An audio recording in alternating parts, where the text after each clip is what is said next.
What we've seen is that there's a developing regulatory regime in Europe and North America where using these low sulfur fuels is becoming mandatory.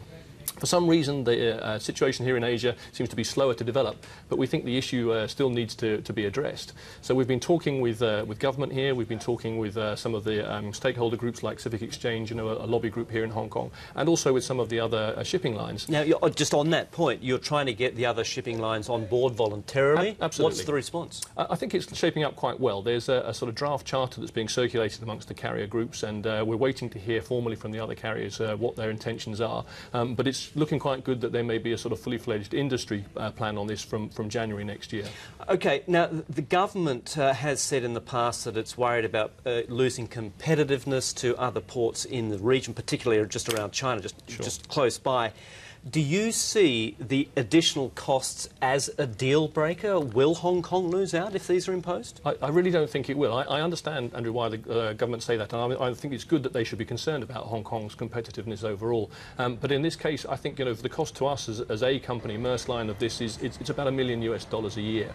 And if you break that down on a per container basis, it's a really very small sum of money indeed. So I think this is a good first step to try and get the issue on the table, try and get some engagement with the government. And deal with it that way. But obviously we're then pushing very hard. We would like the government here to talk to the government on the mainland and try and make this a solution for the whole region, not just for Hong Kong. And how far has the government gone in accommodating you so far? I think they've been very accommodating. There's certainly a framework between the Hong Kong government and the Guangdong government to discuss this. Again, what we're hoping is that by taking a voluntary step now, we can actually accelerate that process and we can actually get a proper legislative regime in place within the next year or two. Why do you think Asia has lagged behind Europe and North America in introducing this low sulphur fuel import? It's kind of difficult to say, but I guess it's to do with the fact that perhaps a popular awareness of this issue is not so well developed in Asia as it is in Europe and North America.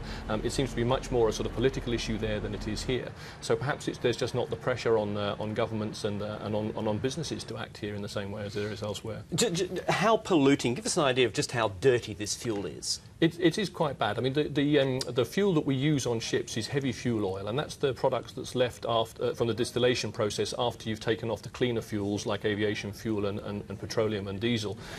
So it has quite high concentrations of sulfur dioxide, nitrous oxide and particulates. And these are the things which actually have a direct impact on things like acid rain, but it also has an impact on respiratory health. And that's another reason why we think it's right to act on this. In South China, in Hong Kong, you've got a lot of maritime activity taking place in close proximity to centres of population. So our fuel could have an impact on public health. If we can sort this out, we think we're making a good contribution to improving public health generally. And when would you realistically expect, if you are getting positive responses from your competition, when would you expect Hong Kong shippers overall to be adopting this? I think if the industry shapes up the way we hope it will, they should start to see benefits immediately from the 1st of January next year.